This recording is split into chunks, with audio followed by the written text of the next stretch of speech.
Today, we journey back in time, not just through history, but into the hidden world of alchemy, on a quest for the most legendary object of all time, the Philosopher's Stone. This isn't just a fantasy from Harry Potter. For centuries, the Philosopher's Stone was the ultimate goal for some of the greatest minds in history.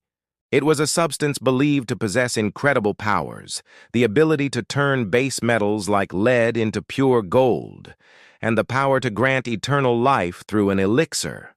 But was it real? Or was it something more? Our story begins in the crucible of cultures, Hellenistic Egypt, around the 1st century A.D.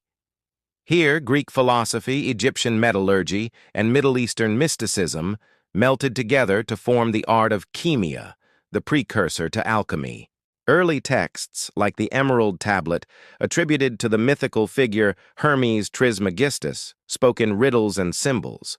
Phrases like, "as above, so below," weren't just mystical sayings. They were foundational principles, suggesting that the workings of the cosmos were mirrored in the human soul and the earth itself. For these early alchemists, transforming lead into gold wasn't just about getting rich. It was a spiritual metaphor. The base metal, lead, represented the impure, unenlightened human soul. Gold, the perfect and incorruptible metal, symbolized enlightenment, purity, and a connection to the divine. The laboratory work, the endless heating, dissolving, and recombining of substances, was a physical meditation, a process to purify the alchemist's own spirit in parallel with the materials in their flasks. As the Roman Empire fell, this secret knowledge migrated eastward. In the Islamic Golden Age, brilliant scholars like Jabir ibn Hayyan, known in the West as Geber, systemized alchemy. He was a true experimentalist. He developed new techniques for distillation, crystallization, and calcination, processes still used in modern chemistry. He proposed that all metals were formed from two basic principles: sulfur, representing the fiery combustible element, and mercury, representing the metallic fluid element. The Philosopher's Stone, he theorized, was the perfect catalyst that could rebalance these principles within a base metal to transmute it into gold. The knowledge of alchemy eventually flowed back into Europe through Spain and the Crusades. By the 12th and 13th centuries, it had captivated the medieval mind. Figures like Albertus Magnus and Roger Bacon, despite being devout churchmen, delved into alchemical studies. They saw no conflict between their faith and this secret science. To them, alchemy was a way to understand God's creation on a deeper level, to unlock the divine blueprint of the universe. But this was a dangerous game. The church grew suspicious of these secret practices, seeing them as a potential path to heresy. Alchemists were forced to operate in the shadows, their writings filled with cryptic symbols and allegorical language to protect their work from prying eyes. Dragons, lions, kings, and queens weren't just fantasy, they were code. The green lion devouring the sun, for example, might represent a strong acid-dissolving gold.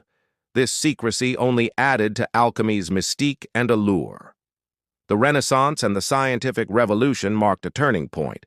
You might be surprised to learn who the most famous alchemist of all was: Sir Isaac Newton. Yes, the father of modern physics, the man who gave us the laws of motion and universal gravitation, spent decades of his life secretly obsessed with alchemy. His private writings, which he kept hidden, contain over 1 million words dedicated to alchemical research. Newton wasn't trying to get rich. He believed that the ancient alchemists had discovered a profound, unified theory of the universe, and he was determined to rediscover it. He saw his work on gravity and his work in the alchemical lab as two sides of the same coin, a single quest to understand the mind of God. Another towering figure was Paracelsus, a Swiss physician who revolutionized medicine. He rejected the old ways and declared that the true purpose of alchemy wasn't to make gold, but to create medicines. He believed in treating illnesses with specific remedies, pioneering the field of pharmacology. For Paracelsus, the elixir of life wasn't about immortality, but about creating potent tinctures and compounds to cure disease and restore health.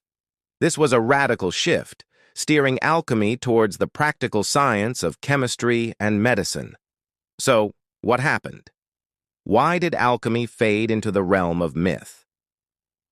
The rise of the Enlightenment and modern chemistry, led by figures like Antoine Lavoisier, brought a new emphasis on rigorous quantitative measurement.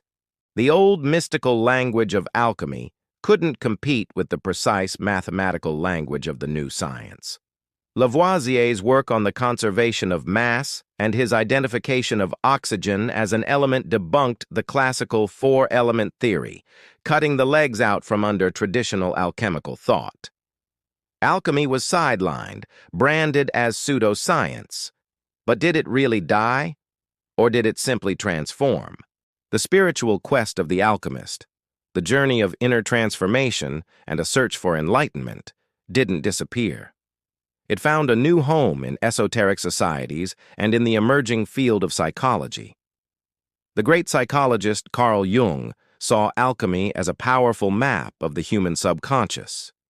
He argued that the alchemical process of solve et coagula, dissolve and coagulate, was a perfect metaphor for psychotherapy, breaking down the old, rigid parts of the psyche and reintegrating them into a more whole, enlightened self.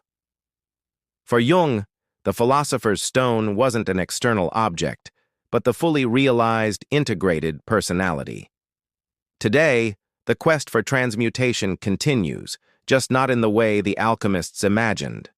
In nuclear physics, scientists can now technically change one element into another, even lead into gold, using particle accelerators.